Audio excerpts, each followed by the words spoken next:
Deuteronomy chapter 4 verses 11 and 12. ద్వితీయోపదేశ కాండము 4వ అధ్యాయము 11-12 వచనములు. And you came near and stood at the foot of the mountain, while the mountain burned with fire to the heart of heaven, wrapped in darkness, cloud, and gloom.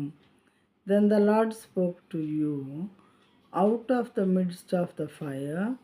You heard the sound of words, but saw no form. There was only a voice. అప్పుడు ఒకసారి ఏమవుతుందంటే, యెహోవా దేవుడు మోషేతో చెప్తారు, ఇశ్రాయేలుని కూడా సినాయి పర్వతం దగ్గరకు తీసుకొని రా, కానీ పర్వతాన్ని వాళ్ళు ముట్టకూడదు, దూరంగా ఉండాలి. వాళ్ళు ఎవరో కూడా పర్వతాన్ని అధిరోహించడానికి ఎక్కటానికి వీలు లేదు, దూరంగా మాత్రమే నిలబడి నేను నీతో మాట్లాడేటప్పుడు చూడాలి అని చెప్పి దేవుడు చెప్తారన్నమాట.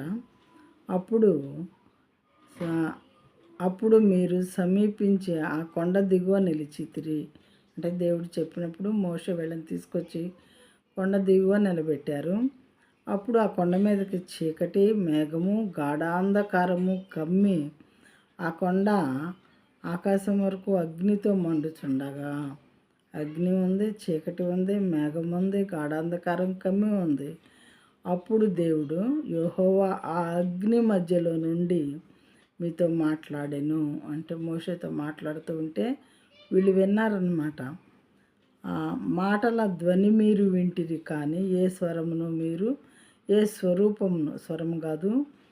స్వరూపమును మీరు చూచి ఉండలేదు, స్వరము మాత్రమే వింటిరి అని చెప్పి దేవుడు ఇక్కడ మనకి వివరిస్తూ ఉన్నారన్నమాట ఈ విషయాన్ని.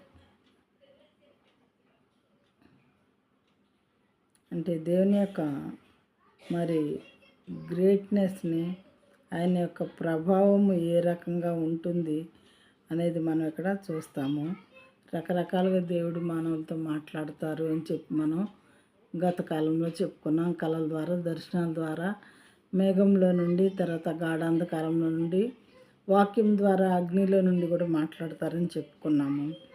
ఇక్కడ ఈ కొండ మీద దేవుడు అగ్ని మధ్యలో నుండి మాట్లాడినట్లు మనం చూడగలుగుతాము.